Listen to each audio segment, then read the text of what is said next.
नमस्कार. संबंध महाराष्ट्र भरातून फोन येत आहेत की सर आजच्या मैदानाबाबत व्हिडिओ बनवा.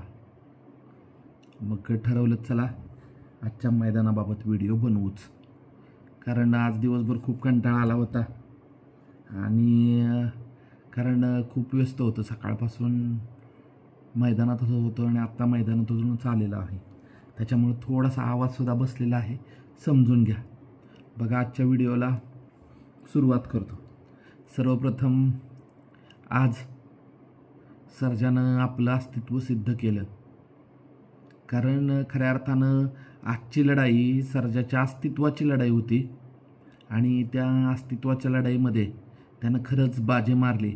त्याबद्दल मी सर्जाचा मनापासून आभारी आहे, कारण ज्यावेळेस तुमच्या कर्तृत्वावर प्रश्नचिन्ह उपस्थित केले जातात त्यावेळेस तुम्हाला दाखवून द्यावं लागतं की तुम्ही काय करू शकता. आणि खरंच आज सर्जानं दाखवून दिलं की तो काय करू शकतो. याच्यामध्ये मथुरचा वाटा देखील तेवढाच महत्त्वाचा आहे, कारण आज सर्जा आणि मथुर खरंच खूप छान गाडी पळाली. कारण 4 तारखेला माझा पैरा भारत या बैलावर होता, 5 तारखेच्या आजच्या मैदानामध्ये. मात्र अचानक भारत बैल अजून तेवढा व्यवस्थित झाला नाही. त्यामुळे किरण अप्पांना मला वेळेच अगोदर सांगितलं होतं की सर की भारत अजून 5-6 दिवस तरी आराम करणार आहे. मग अशा वेळेस माझ्यापुढं पैऱ्याची परिस्थिती निर्माण झाली होती. मी बऱ्याच लोकांना पैरे मागत होतो, फोन करत होतो, कारण निमसोडच्या मैदानात मला काही लोकांनी सांगितलं होतं की पैरा देतो आणि अचानक शेवटच्या क्षणी सांगितलं की सर आता पैरा होऊ शकत नाही. मग अशा वेळेस मी तोंडघशी पडलो होतो. अचानक मला टेस्टर बैलावर पैरा करावा लागला होता. त्या मैदानात माझा पराभव झाला होता. त्याच्यानंतर पुढचं मैदान होतं पुरंदर केसरी मैदानात. आता पुरंदर केसरी मैदानात पैरा खूप चांगला झाला होता गुरु बैलावर नाशिकच्या, पण काय झालं की गाडी सेमीला फॉल झाली आपली, म्हणजे तास सोडून गेली. त्याच्यानंतर बऱ्याच चर्चा झाल्या की रणजित सर बैलाचा पैरा व्यवस्थित करत नाही, रणजित सर सर्जाकडे लक्ष देत नाहीत, सर्जा खराब झाला आहे, असं तसं बरेच प्रश्नचिन्ह उपस्थित झाले होते. बरेच लोक म्हणत होते सर्जा संपला. बरेच लोक काय काय म्हणायचे, बरेच फोन करून सांगत होते. काही चांगलं सांगत होते, काही शुभचिंतक होते. काही लोकांना असं वाटत होतं की यार एवढा मोठा 61 लाख रुपये किमतीचा बैल रणजित सरांनी घेतला आणि आता तो संपला. आज मी बैलाची किंमत नाही करत. किंमत जरी तुम्हाला सांगितली असेल, त्यानं मला आज जे काही दिले ना ते मी आज आयुष्यात कधीच विसरू शकत नाही, कारण माझ्या आयुष्यातला हा सगळ्यात मोठा क्षण आहे. कारण न भूतो न भविष्यतो अशा पद्धतीनं आज तो पळाला. ज्या पद्धतीनं आज सर्जाचा स्पीड होता ना, जबरदस्त स्पीड होता. जबरदस्त म्हणजे संबंध महाराष्ट्रानं त्याचा स्पीड पाहिला. कारण माझा पैरा होत नव्हता त्यावेळेस मी अक्षरशः हातापाया पडलो राहुलभाईंच्या की राहुलभाई तुम्ही काहीही करून बैल घेऊन याच. कारण राहुलभाईंची 3 तारखेला बिनजोड होती. नाव फिरवलं होतं त्यांना बिनजोडला आणि मग त्या दिवशी काय त्यांची बिनजोड झाली नाही. मी राहुलभाईंचं तर मनापासून आभारी आहे, कारण त्या व्यक्तीनं मला एका फोनवरती बैल दिला आहे बरं का.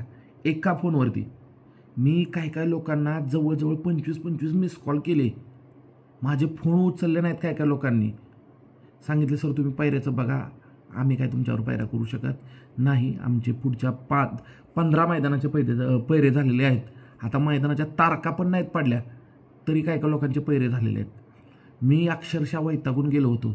मी ह्याला फोन करायचो, मी त्याला फोन करायचो, सर काही करा 5 तारखेच्या मैदानाला मला पैरा द्या. लोक म्हणायचे पैरे झालेत आमचे. मला लय वाईट वाटायचं, कारण मला पैरा करणं गरजेचं होतं. पण राहुलभाईंनं मला एका शब्दात सांगितलं रणजित सर मी तुमच्यासाठी बैल घेऊन येतोय. मुंबईवरनं पहाटे 4 वाजता बैल आला.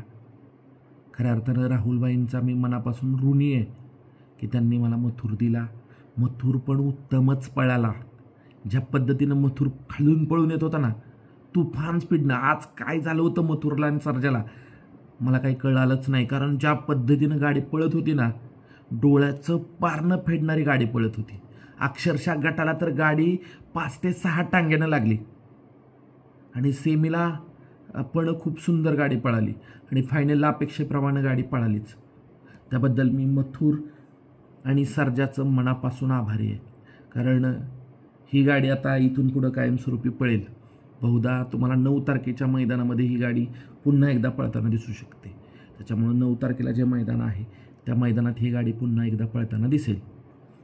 खऱ्या अर्थानं मथुरचं, सर्जाचं मी मनापासून अभिनंदन व्यक्त करतो. कारण ही महादेवाची नंदी आहेत, ही बैल आहेत. ही पळाली तर आमचं नाव होत असतं, ही जर पळाली नाही तर आमचं नाव होणारच नाही. कारण आम्हाला कोणी विचारणारच नाही. कारण या क्षेत्रात मी ज्या बैलामुळं आलो तो म्हणजे माझा आवडता बैल षष्टमे रुस्तमे हिंद केसरी बकासूर. त्या बकासूरच्या विरोधात आज मी सेमी जिंकला. काही लोकांनी आज स्टेटस ठेवली, ज्यांनी तुम्हाला मोठं केलं, ज्यांच्यामुळे तुम्हाला नाव मिळालं, आज त्यांच्या विरोधात नाचला. मी बकासूरच्या विरोधात नाही नाचलो, मी माझ्या सर्जाच्या आनंदात नाचलो.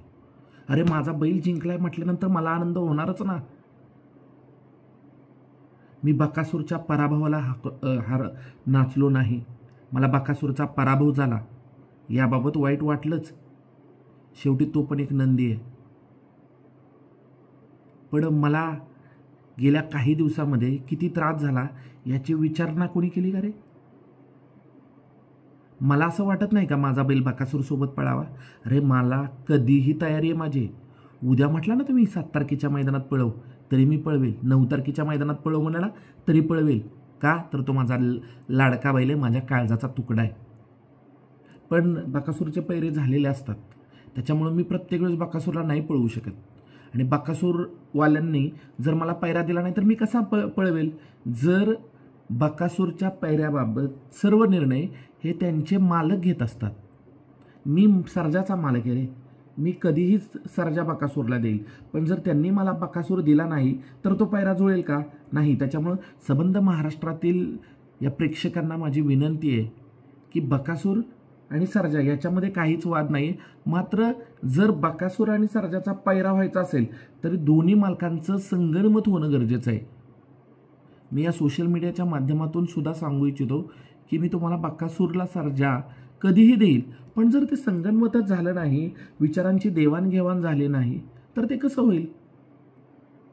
त्याच्यामुळे ह्याही गोष्टी लक्षात ठेवा की जर भविष्यात तुम्हाला असं वाटत असेल की बकासूर आणि सर्जा पळावा तर ते फक्त आणि फक्त मोहिल शेठ धुमाळ आणि बकासूरचे जे कोण नियोजन करतं त्यांच्याच हातात आहे, हे माझ्या हातात नाही आहे.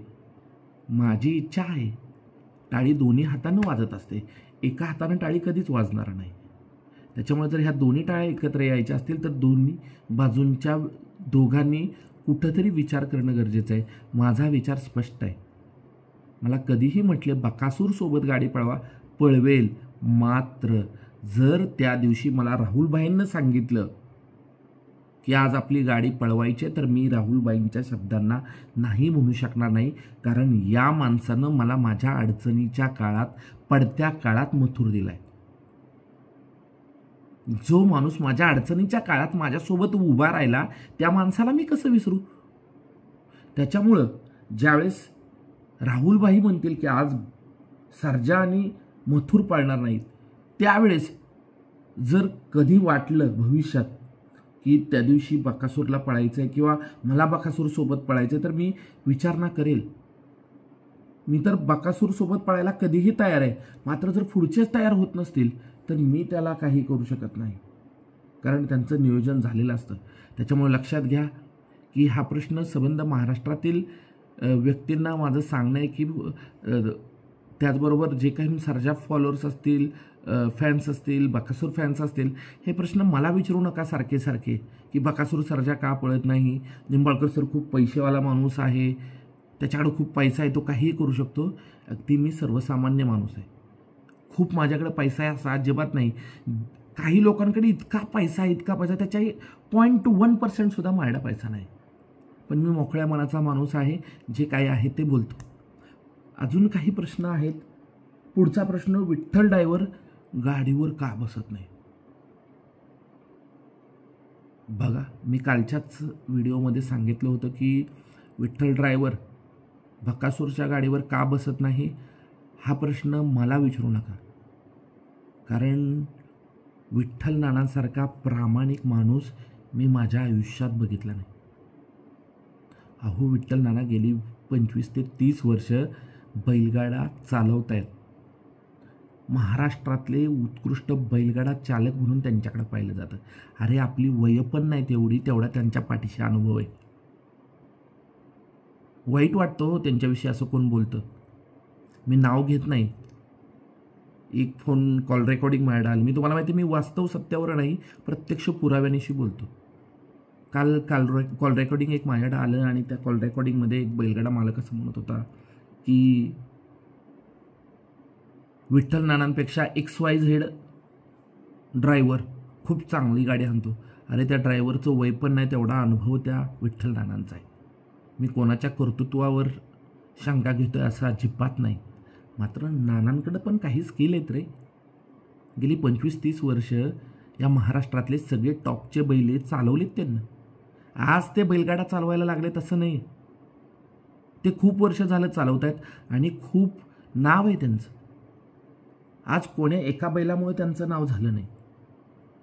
ऑलरेडी ते नामवंत जॅकीच आहेत. कारण ज्यावेळेस आपण एखाद्या व्यक्तीच्या कर्तृत्वाला कोणाचे तरी नाव देऊन सांगतो की बाबा याच्यामुळे यांचं नाव झालं, तर ते मात्र चुकीचं आहे. नानांचं सुद्धा कर्तृत्व आहेच. आणि एवढा कर्तृत्ववान, एवढा प्रामाणिक, एवढा सरळ साधा माणूस तुम्हाला या बैलगाडी क्षेत्रात मिळणार नाही. त्याच्यामुळं मी खूप भाग्यवान समजतो की माझा काळजाचा तुकडा सर्जा त्यांच्याकडे सांभाळायला आहे. ज्या पद्धतीने ते बैलाचा सांभाळ करतात, ज्या पद्धतीनं गाड्या हाकतात. आज राहुलभाईंनं सुद्धा त्यांचं कौतुक केलं. उत्तम गाड्या हाणतात. कधी कोणता बैल वाढवायचा, कधी कोणता बैल कमी करायचा, कशा पद्धतीनं गाडी प्रॉपर हाणायची, या सगळ्या इत्थंभूत गोष्टी नानांना माहिती आहेत. त्याच्यामुळं कुणीही कृपया नानांच्या प्रामाणिकपणावरती शंका घेऊ नका. वाईट वाटलं हो तुमचे स्टेटस बघून खूप वाईट वाटलं. कारण काय काय लोकांनी पर्सनलला सुद्धा स्टेटस ठेवलेत. आज जे तुझ्या जीवावर मोठे झाले, आज ते तुझ्याच विरोधात उभे राहिले, नाचले. अरे, हिशोब केला तर खूप मोठा आहे. कारण नाना असा माणूस आहे ना की एकदा मनाशी खुणगाट बांधलं की बांधलेच. ज्यावेळेस 2 मैदानामध्ये बकासूरची गाडी त्यांना हाणायला मिळाली नाही, त्यावेळेस हा माणूस अगदी ढासाढासा रडला. का? त्यांच्या अंतकरणाला काही वाटलं नसेल का? याचा विचार कोणी केला का? तुम्ही प्रेक्षक हो, कसेही कमेंट करता, पण कधी विचार केला की नानांच्या अंतकरणाला काय वाटलं असेल? त्यांना आनंद झाला असेल का बाबा बकासूरची गाडी दुसरं कोणतरी आणतोय? गेली वर्षभर झालं ते बकासूरची गाडी आणतायत, त्यांना वाईट वाटलं नसेल का? अहो, हा माणूस ढासाढासा रडला. त्यावेळेस त्यांचे डोळे पुसायला तुम्ही आला नाही ना, कोणता एक महाराष्ट्रातला प्रेक्षक आला. त्यावेळेस तुम्ही का विचारलं नाही रे? त्यावेळेस त्यांना जाब का विचारला नाही? आज तुम्ही सांगायला लागलाय की असं केलं तसं केलं. त्याच्यामुळं परिस्थिती माणसाला घडवत असते, लक्षात घ्या. परिस्थिती माणसाला घडवते सुद्धा आणि परिस्थिती माणसाला बिघडवते सुद्धा. काही गोष्टी बिघडण्यासाठी काही परिस्थिती कारणीभूत आहे. आज ही परिस्थिती कोणावरही येऊ नये. कारण बकासूर हा आमच्या आजही, उद्याही, परवाही काळजाचा तुकडाच आहे. कारण या क्षेत्रात आम्ही त्याच्याकडे पाहून आलो. त्याच्यानंतर पुढचं प्रश्न महाराष्ट्राला पडला की सर्जा बकासूर परत कधी पळतील का? नक्कीच सर्जा बकासूर पळतील ही माझी पण इच्छा आहे, संबंध महाराष्ट्राची इच्छा आहे. पण पुढच्यांची जर इच्छा नसेल तर सर्जा बकासूर पळणारच नाहीत. तुमची इच्छा असून, माझी इच्छा असून, महाराष्ट्राची इच्छा असून काही नाही. इथे एका व्यक्तीच्या इच्छेचा प्रश्न आहे. त्यांची इच्छा असेल तर पळू शकतात बाबा. माझी तर इच्छा आहे की पळावी. पुन्हा एकदा सांगतो की सर्जा आणि मथुरचं आज हिंदकेसरी झाला, त्याबद्दल मी त्यांचं मनापासून आभार व्यक्त करतो. मथुरचे मालक राहुलभाई पाटील यांचा देखील मी मनापासून आभार व्यक्त करतो. एवढा दिलदार, सच्चा, शब्दाला पक्का माणूस मी बैलगाडी क्षेत्रात पाहिला नाही. त्यांचं देखील मनापासून आभार. ही जोडी अशीच पळेल याचीसुद्धा मी राहुलभाई तुम्हाला खात्री देतो, कारण तुम्ही माझ्या शब्दाला मान देऊन एवढ्या लांबून आला, त्याबद्दल मी मनापासून तुमचा ऋणी आहे. शुभमचा ऋणी आहे, वैभव कदमचा ऋणी आहे, कारण वैभव कदमसुद्धा माझा एक खूप चांगला मित्र आहे. त्याच्यामुळेच मी राहुलभाईंपर्यंत पोचू शकलो. आज झालेल्या शर्यतीमध्ये माझ्यासोबत होते आमचे लाडके प्रीतसिंह खानविलकर, त्यांचा देखील मी आभारी आहे. आमचे मित्र जे वारंवार आम्हाला बाहेरून मार्गदर्शन करतात असे अमोल फडतरे सर, त्याच्यानंतरनं सूरज भिसे सर, रणजित निंबाळकर असतील फलटणमधले, ते सुद्धा, म्हणजे ज्या ज्या व्यक्तींचा या सर्जाच्या जडणघडणीमध्ये वाटा आहे त्या सर्वांचा मी आभारी आहे, ऋणी आहे. असेच सर्जाच्या पाठीशी उभे राहा. नक्कीच 9 तारखेच्या मैदानामध्ये सर्जा तुम्हाला पुन्हा दिसेल. तत्पूर्वी थांबतो. माझे काही शब्द वाईट वाटले असतील, थोडेसे जड वाटले असतील तर एक समजून घ्या, पण मी वास्तव सत्यावरती बोलणारा माणूस आहे. जे काही आहे ते बोलतो. पुन्हा एकदा थांबतो. जय हिंद, जय महाराष्ट्र.